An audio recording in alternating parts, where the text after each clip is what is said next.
Pada zaman dulu, perang tidak hanya menggunakan senjata saja, namun terdapat ilmu supranatural yang digunakan atau yang kita kenal sebagai ilmu hitam.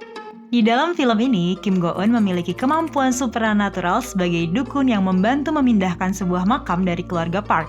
Karena banyak teror yang menghantui keluarga tersebut. Namun di balik itu semua terdapat banyak misteri dari makam yang mereka gali. Apa saja itu? Selain itu, apa saja hubungan antara keluarga Park, jenderal Jepang atau siluman pasak besi dan biksu Gisune? Mari kita bahas berdasarkan nilai sejarah dari film Exhuma yang belum banyak diketahui. Fakta pertama, Kekaisaran Jepang di Korea. Jepang pernah menguasai Korea selama 35 tahun. Tepatnya dari tahun 1910 sampai dengan 1945. Dahulu, Korea Selatan dan Korea Utara masih belum terpisah. Kedua negara ini masih bersatu sebagai semenanjung Korea. Di dalam film ini terdapat jenderal Jepang yang sangat hebat. Namun sayangnya tepat saat jenderal itu bertugas, Jepang mengalami kekalahan dari Korea. Pada zaman itu, perang tidak hanya memakai metode senjata saja, namun terdapat divisi supranatural atau yang dikenal sebagai ilmu hitam, yaitu para biksu. Terdapat satu biksu hebat kepercayaan Jepang bernama Biksu Gisune. Biksu yang memiliki nama asli Murayama ini juga dikenal sebagai peramal legendaris di antara dukun-dukun Korea. Pada saat sang jenderal Jepang mengalami kekalahan dengan Korea, Biksu Gisune mengadakan ritual untuk menghukum sang jenderal. Lokasi makam jenderal berada di pinggang harimau. Masyarakat setempat percaya bahwa daratan Korea diibaratkan sebagai harimau. Peti raksasa sang jenderal ditanam dengan posisi berdiri, berbentuk seperti pasak bumi untuk membelah tanah Korea menjadi dua. Tujuan penguburan peti dalam posisi berdiri atau vertikal bertujuan untuk melukai dataran Korea dengan menancapkan pasak besi di area lekukan, tepatnya perbatasan antara Korea Selatan dengan Korea Utara. Sang biksu percaya jenderal tersebut selama dikubur bertugas untuk menjaga pasak. Selain itu, hal tersebut juga bertujuan untuk membalas dendam Jepang terhadap Korea. Penjajah asal Jepang percaya bahwa pasak besi itu akan membawa kesialan, kutukan, serta energi negatif pada Korea. Pasak besi itu juga menandai bahwa wilayah tersebut tetap milik Jepang. Rumor ini sangat tersebar luas di kalangan masyarakat Korea Selatan. Bahkan banyak orang berusaha untuk mencarinya. Tak sedikit pula yang meyakini bahwa pasak itulah yang membuat daratan Korea terpisah menjadi Korea Utara dan Korea Selatan. Akan tetapi, pasak besi ini masih menjadi misteri hingga sekarang, karena tidak ada yang bisa membuktikan di mana letaknya dan tak ada yang menemukannya.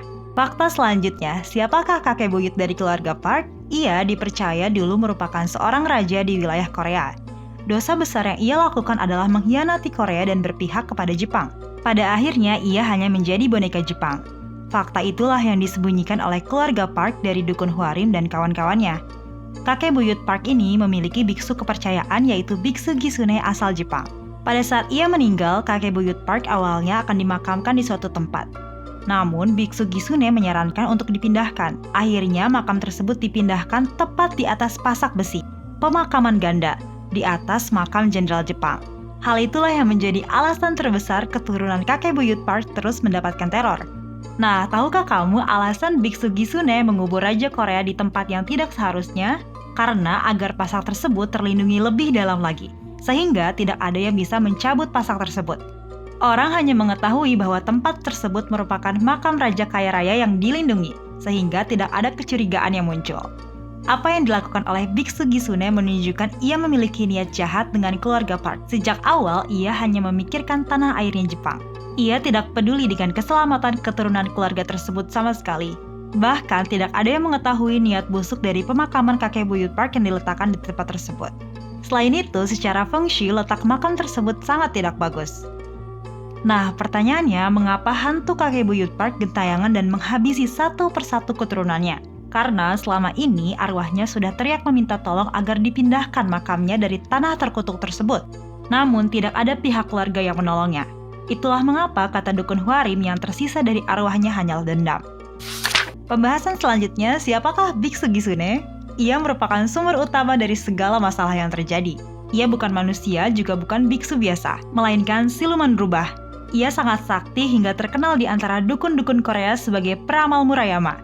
Nenek buyut Hwarim juga pernah bertemu dengan Biksu Gisune.